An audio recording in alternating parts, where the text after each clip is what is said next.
Peach pie is a southern classic, but it can be hard to find good peaches outside of the South or at certain times of the year. That's where frozen peaches come in. By using store-bought frozen peaches, you can make the southern classic anywhere, anytime. Let's get started. As you can see, this recipe is pretty simple because it doesn't have a ton of ingredients. For the crust, you could either use your own recipe, use my recipe, I'll leave a link below, or you could even use a store-bought crust. The first step is to put the bottom crust into the pie plate, prick a few holes, and then part bake it at 350 for 5 minutes to ensure that the bottom doesn't turn out soggy. But I'm not gonna lie, I almost messed up my own recipe, so I'm gonna show you what I did just in case you make the same mistake. Before I put it into the oven, I forgot to prick it with a fork, and I realized like 4 minutes into the par baking time, so I took it out of the oven and I grabbed a fork and I went around like that, and I put it back in for another minute. Honestly, I think it's gonna be okay. Yeah, it's kind of hot too. Like I said, honestly, it's gonna be okay. It really didn't rise up that much. In places where it did rise up a bit, I just went around with my finger and pressed it down. So sometimes you forget small details when you're cooking, and you have to think on your feet if you want to save the dish. Honestly, like I said, this isn't a critical thing, but sometimes you have to improvise. And now for the filling. Here I have my bag of peaches, totally thawed. When I touch them, they're maybe a little bit cooler than room temperature, but they are not hard, they're not frozen. To this, I'm going to add the white sugar, the brown sugar, the salt and the cinnamon, and the cornstarch.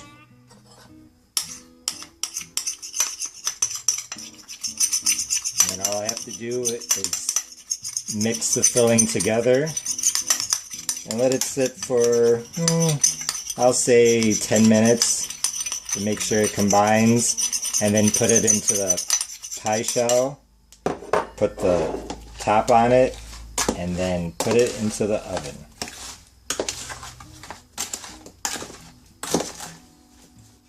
A lot of times peach pie has a lot of spices in it, cinnamon, nutmeg, things like that.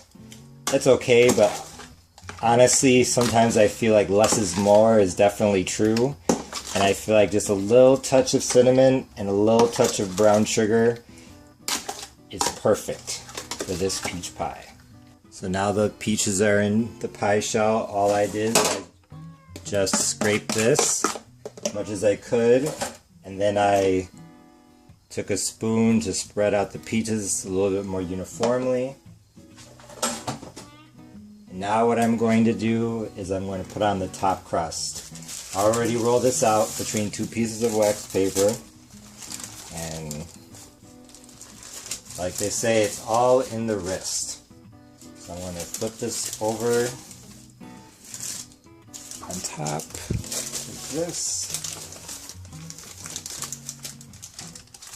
Get it as centered as I can, and then just peel it off. There we go.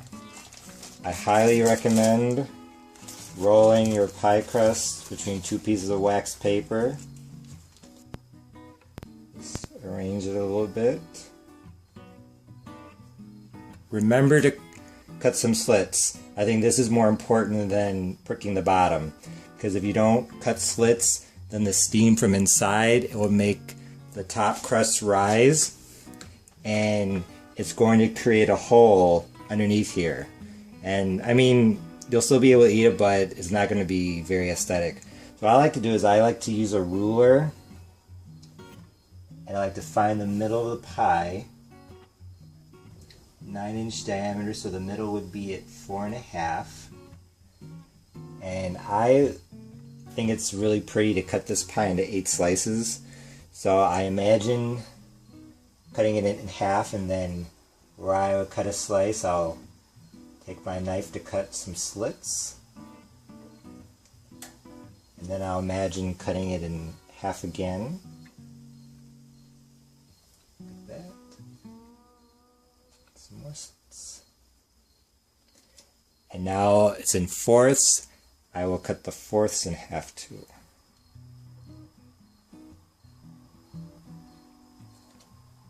I think this looks pretty, but do not feel obligated to do this.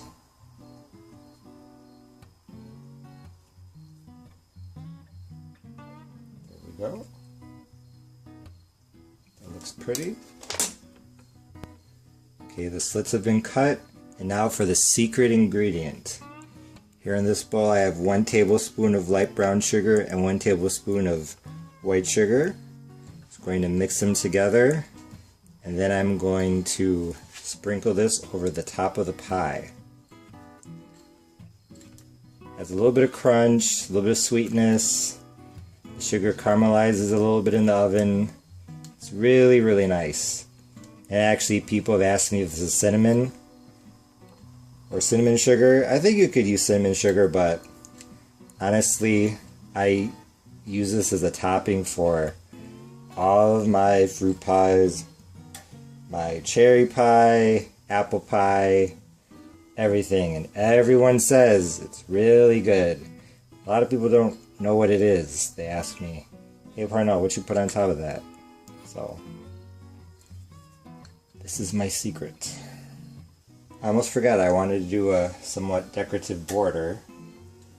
I'm just going to go around with my fingers and crimp the edge a bit.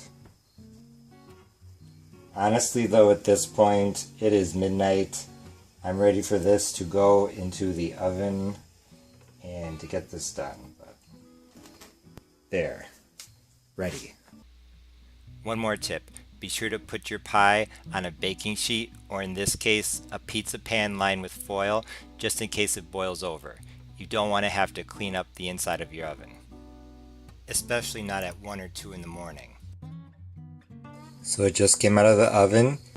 It was in at 350 for 45 minutes.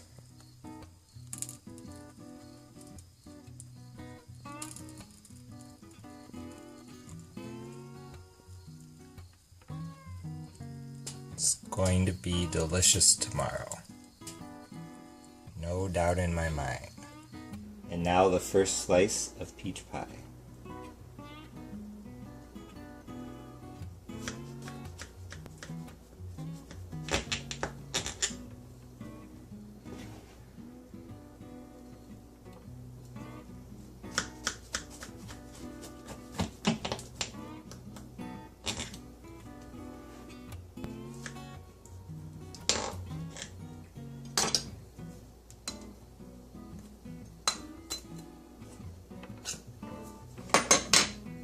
First slice is always the hardest.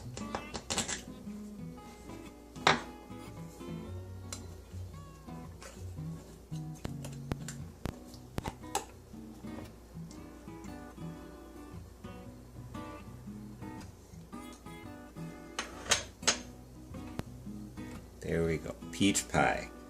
Not runny at all. If you like peach pie, it's impossible not to like this. The peach flavor is masked by a ton of spices, and it's just the right amount of sugar to be sweet enough to eat on its own, but also not too sweet if you eat it with ice cream. Also, peach pie has a tendency to be runny, but mine is not runny at all. I'm not gonna lie, aesthetically speaking, I think my peach pie is one of the best peach pies I've ever seen. Thanks for watching. Please be sure to like, share, comment, and subscribe. See you next time. Bye.